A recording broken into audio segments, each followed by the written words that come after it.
WFBC TV and Furman University present a look at the Furman Singers' 1978 concert tour through England, Scotland, and Wales, featuring music from some of Europe's greatest cathedrals. After months of planning and preparation, many agree it was the Furman Singers' finest hour.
In this hour, we hope to present not so much a travel log, but a sharing of experiences.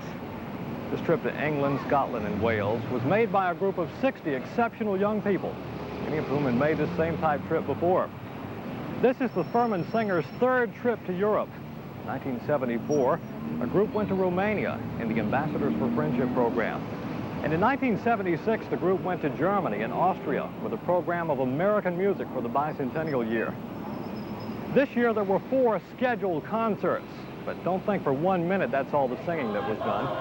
For example, during a 3-hour layover at Kennedy International Airport in New York. Jordan River, chilly and cold, chills the body, but not the soul. There ain't but one train upon this track. It runs to heaven and right back. Every time I feel the Spirit come in my heart, I will pray. Every time I feel the Spirit come in my heart, I will praise, I will pray. The 4 scheduled concerts were at York Minster in York, England, St. Giles Cathedral in Edinburgh, Scotland, St. Mary's at Swansea, Wales, and Southwark here in London. Why should a college singing group take a 2-week tour abroad? Dr. Bingham Vick has an idea. He's the director of the Furman Singers and has been at Furman University since 1970. The opportunity for the singers to perform in some of the great cathedrals of the world, the opportunity to perform some great music in front of very appreciative audiences, the opportunity for, I think, young people to visit in other countries and see how other peoples live day by day, the kinds of foods they eat, the kinds of things they do for entertainment, the kinds of lifestyles they enjoy. I think that aspect of a trip like this is tremendously educational. That's something that can't be taught in a classroom. So it's out of the classroom and up the River Thames. After arriving at London's Heathrow Airport, the first couple of days were spent getting adjusted to the way things are done in England. We stayed in student housing and found the food different, the electric power different, and everybody driving on the left side of the road. Many of the days were free for students to go where they desired, and that leaves many options at a city like London. There's St. Paul's Cathedral, the new London Bridge, a lot of interesting places to eat, and of course, Big Ben. Just a small distance from the River Thames, the Tower of London reminds everybody of the years gone by. If they don't know their history, there are plenty of people who will gladly sell, if not tell you about it. I'm fed up. I'm fed up looking at TV. Fed up making it. Oh, yeah, give me the book. Yeah. The Tower of London is situated on the boundaries of Tower Hamlets and the City of London. It's a huge complex with 90-foot tall walls, varying in thickness from 15 feet at the base to 11 feet in the uppermost story. Dating back to the 11th century, the White Tower has seen a lot of royalty and a lot of prisoners. You can still see where many a person lost his head, but some of the most popular relics are inside. On display there are all kinds of armor, weapons, royal garments, and of course the crown jewels. And still keeping their eyes on everything are the famous beefeaters, custodians of what bears the official title of Her Majesty's Palace and Fortress of the Tower of London.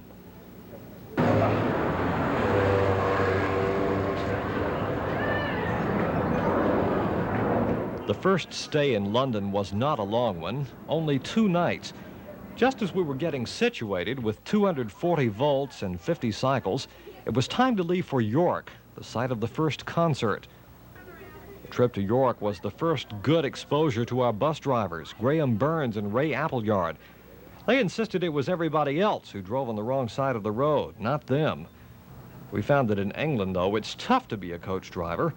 Ray Appleyard, the driver of Bus 2, tells how he got his license. Well, cab driver, he is allowed 2 years. Well, I'm talking about a London cab driver, right? Right. He is allowed 2 years to know every street and every street in London. He is entitled to drive his taxi cab, although not properly licensed. But he must take his final exam within 2 years to qualify and get a badge number. What about a coach driver? Do you have to go through anything more?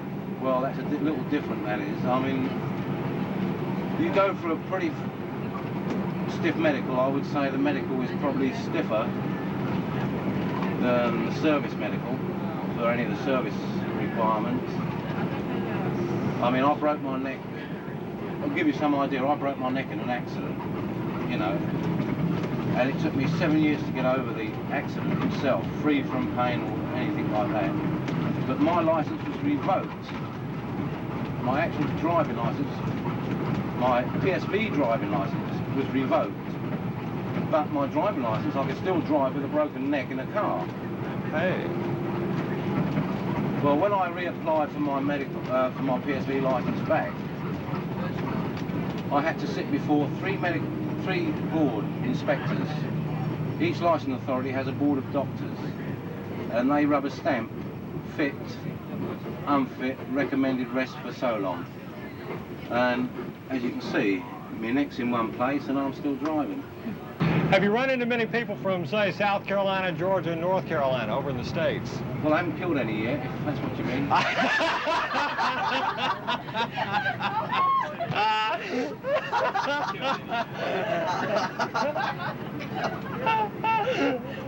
No, I mean...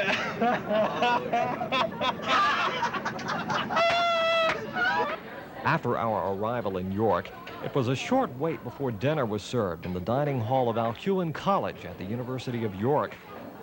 The food here was quite good, and the singers soon found that English peas and what the British called tomatoes had to be good. They were served at just about each meal. Nevertheless, whatever was served was appreciated, and the Furman singers have a way of expressing it. Dr. Vick led in their own tailor-made blessing. Oh, the Lord's been good to me, and so I thank the Lord for giving me the things I need, the sun and the rain and the food we eat. The Lord's been good to me. Amen.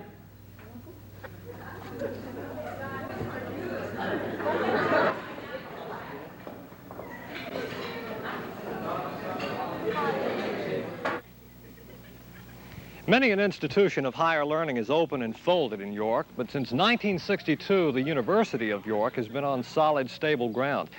We stayed here in student housing at Alcuin College, and it turned out to be quite comfortable. It's a modern, planned, contemporary campus, and quite a contrast to the town of York nearby. Later on, after we got settled in, we took a tour of York, and tour guide R.A. Smith was quite excited about where he grew up. That was 1705 years before America was born.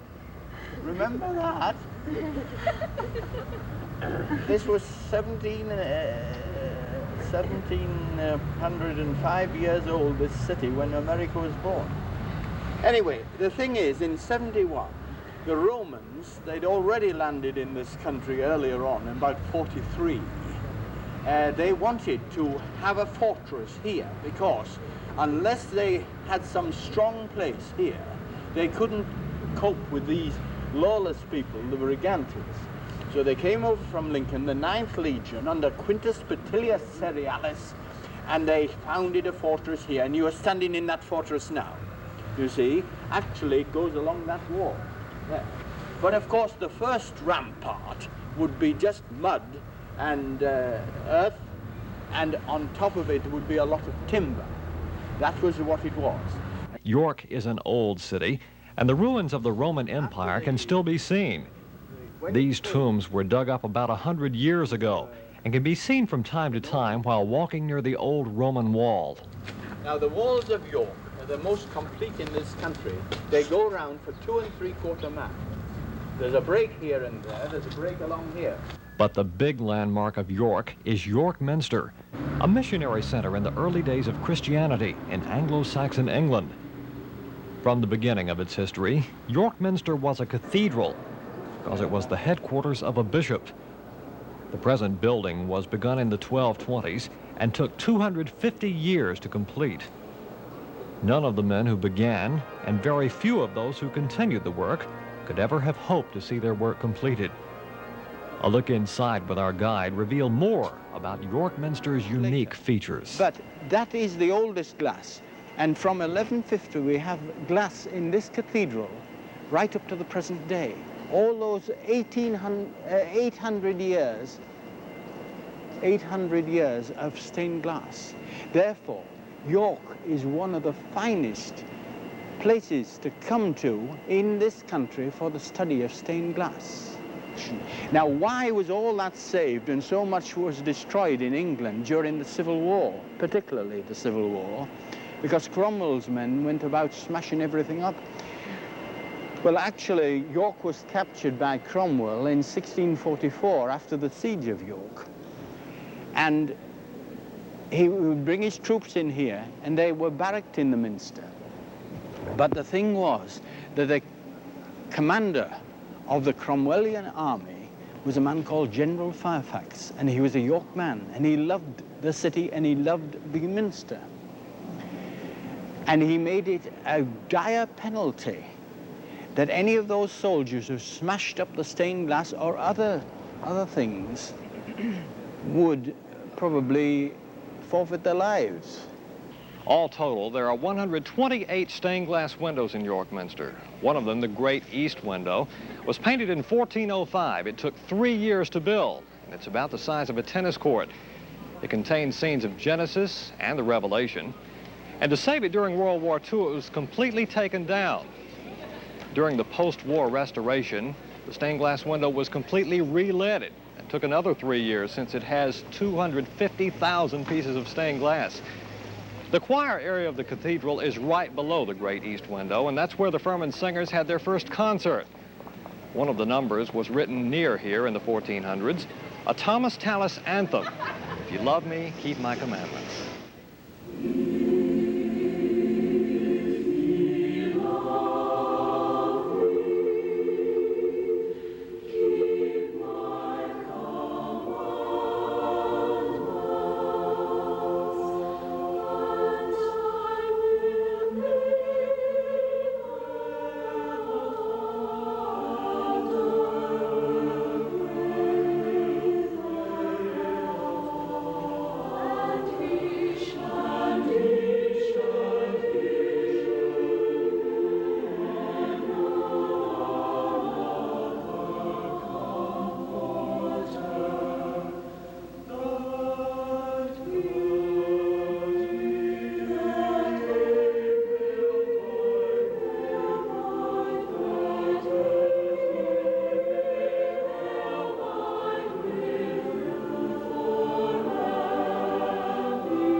After the York Minster concert and the good feeling about the trip it generated, we boarded coaches again for another ride through the English countryside on the way to Edinburgh, Scotland, with one stop along the way.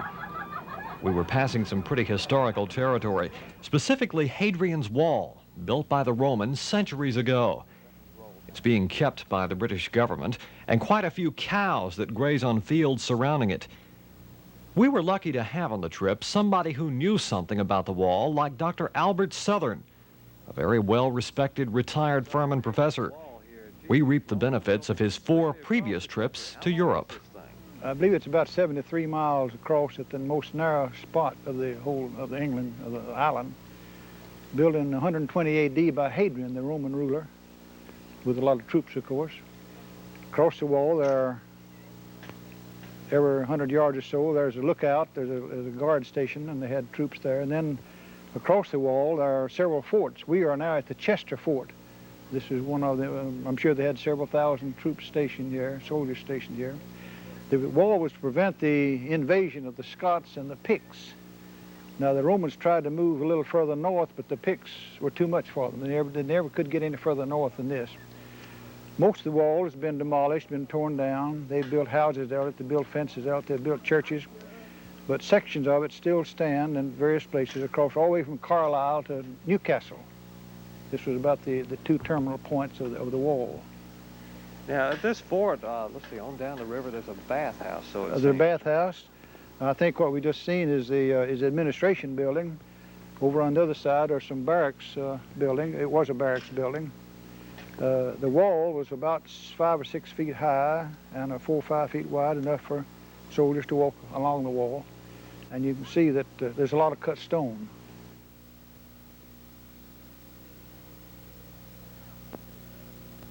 We found cool, damp weather in Scotland, as expected. Not quite as cool as we thought, though.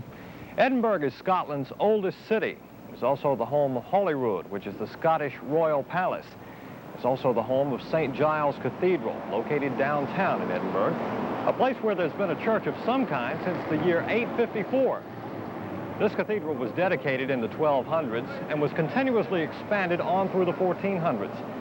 It was probably named for St. Giles because of the old alliance between the Scottish and the French against the common enemy of England. Furman singers sang in St. Giles Cathedral on the night of August 8th.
Scotland had some of the most beautiful countryside we had seen on the trip, and the horizon was often dotted with castles and other reminders of how things were centuries ago.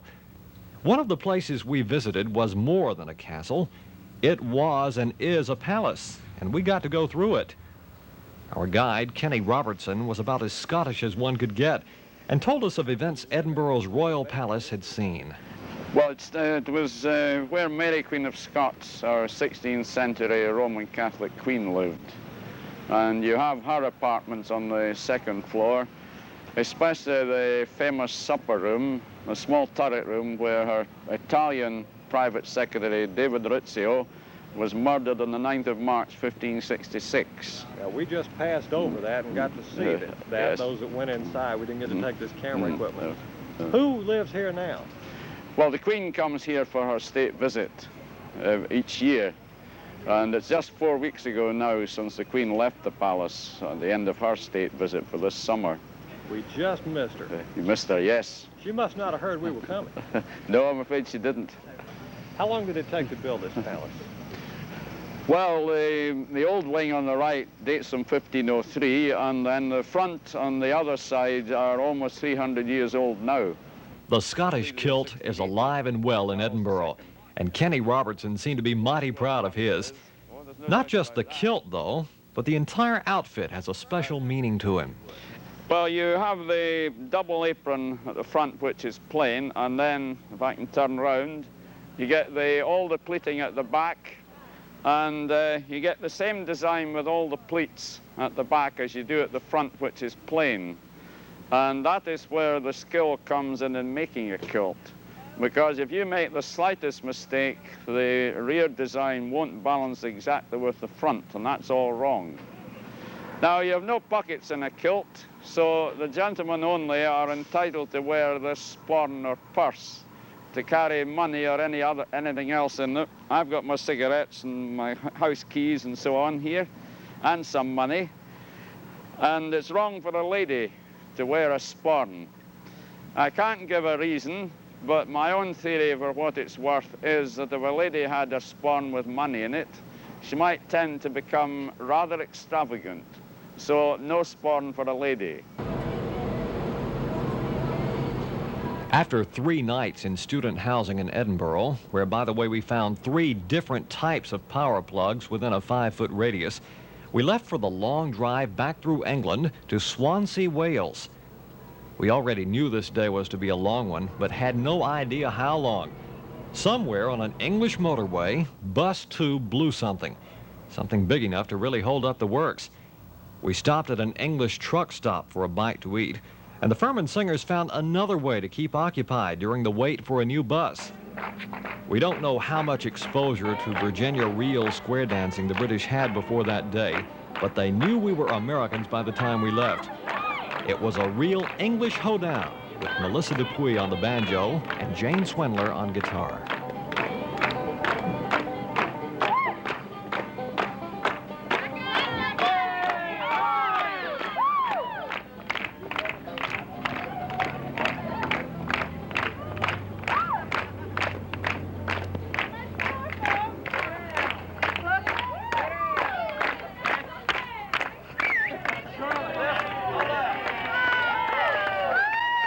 We arrived in Swansea, Wales late that night and were received by the mayor the next morning.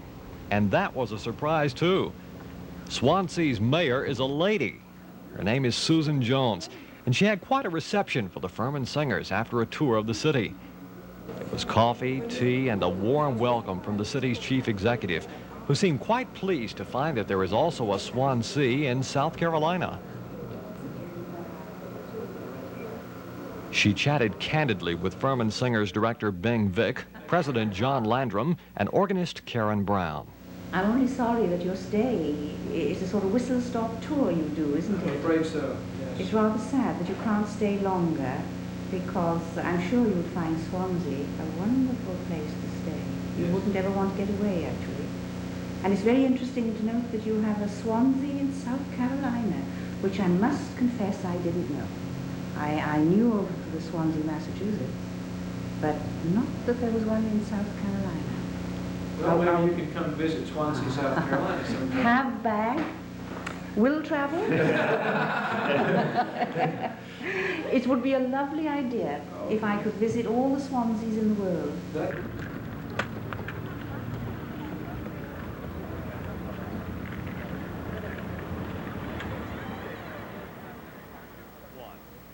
It's usually easy to tell some of the architectural history of a church from the fabric of the building itself, but that's difficult here at St. Mary's in Swansea, Wales. A church of some sort has existed on this site for several centuries, but this church has been rebuilt completely 3 times. The last time it was completely destroyed was during the Blitz of 1941. Some of the articles of this Anglican church were restored and were saved after the Blitz, but the church was rebuilt 19 years ago, exactly as it was. The Furman Singers sang here on the night of August 11th.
The Doomsday Book indicates that there was a minster here in Southwark in London as early as the 1000s during the reign of Edward the Confessor. Other records indicate the building of a Gothic church in 1220, which now serves as the choir area, and the nave was added on in 1890. It's also near the site of the original Globe Theatre, and inside Southwark Cathedral there is a memorial to William Shakespeare. A tradition was begun near here, somewhere in England.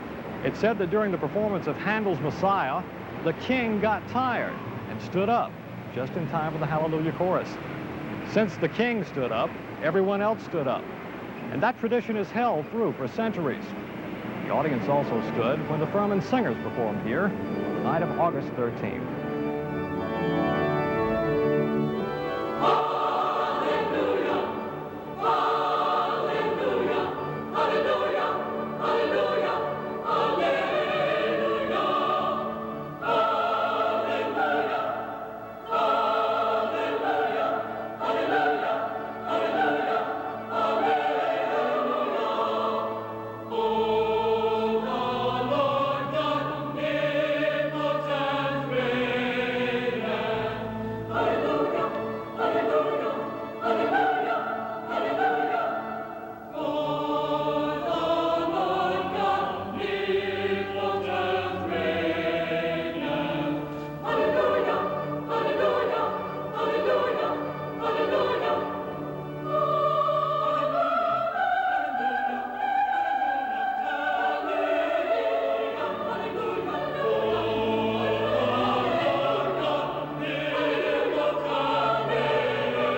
was the end of the fourth and final Cathedral concert, but by no means the end of the trip.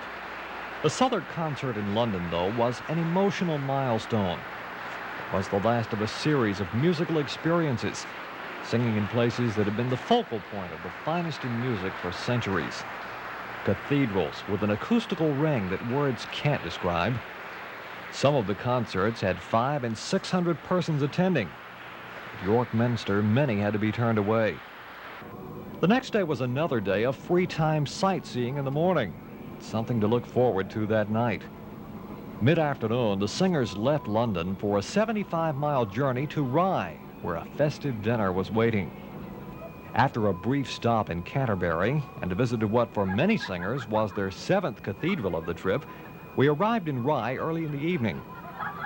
Rye breathes the atmosphere of the Middle Ages. The singers took a walk up Mermaid Street, where once stood the Strand Gate. That gate was the town's direct access to ships.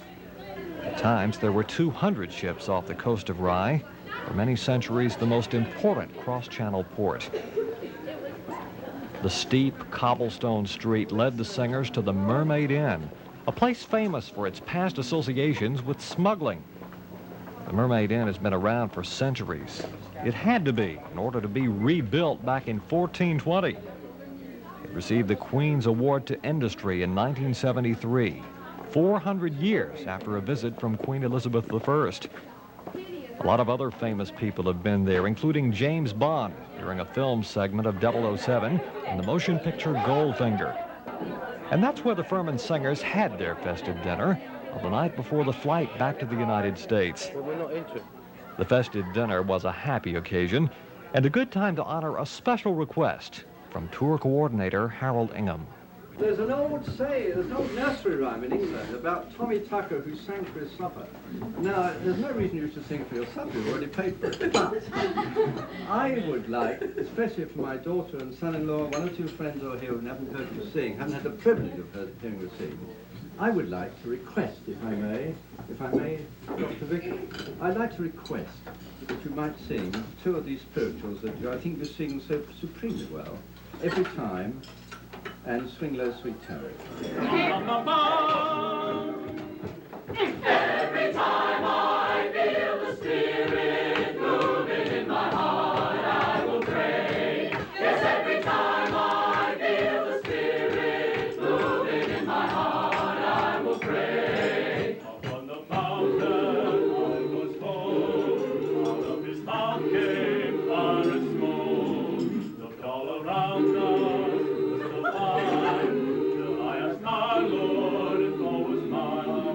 Every time I feel the Spirit moving in my heart, I will pray. Yes, every time I feel the Spirit moving in my heart, I will pray. Jordan rivers, chilling cold, it chills the body, but not the soul. There ain't but one train upon this track, it runs to heaven and right back. Every time I feel the Spirit moving in my heart, I will pray. Yes, every time I feel the Spirit moving in my heart, I will pray. Every time I feel the Spirit moving in my heart, I'll pray. Yes, every time I feel the Spirit moving in my heart.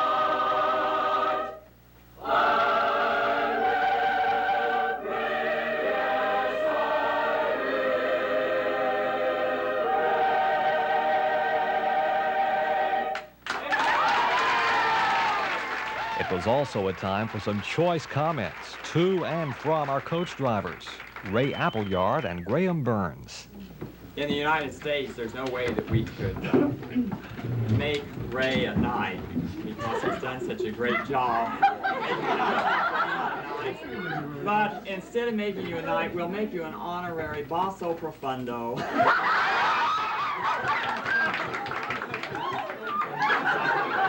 Now, Graham, from bus number 1, you have 36 very grateful, scared,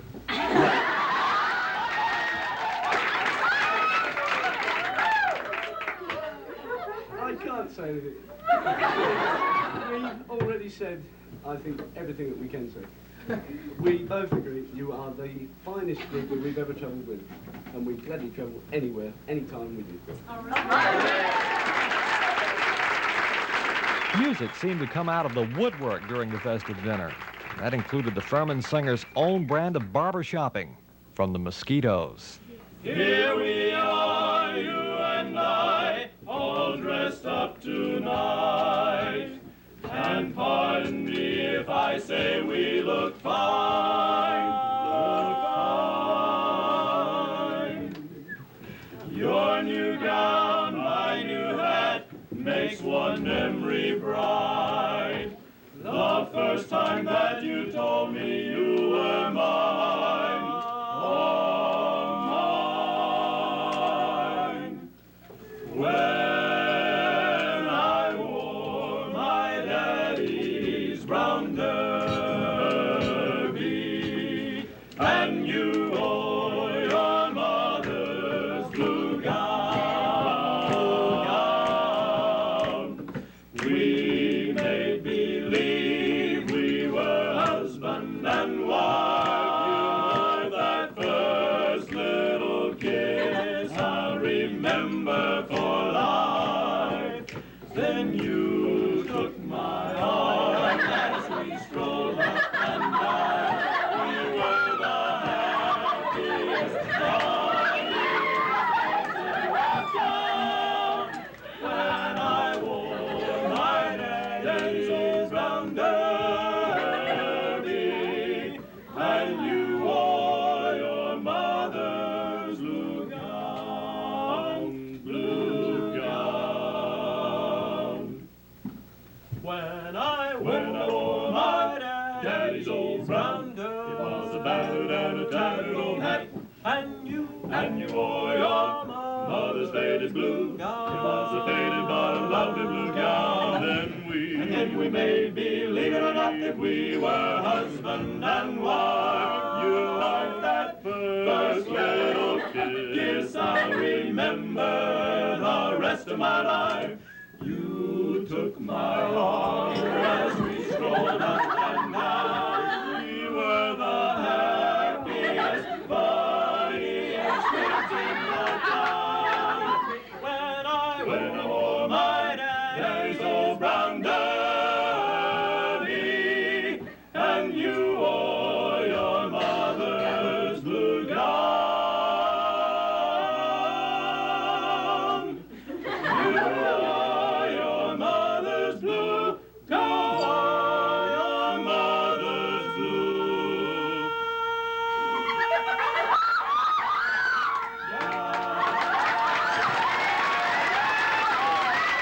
So a trip becomes an experience.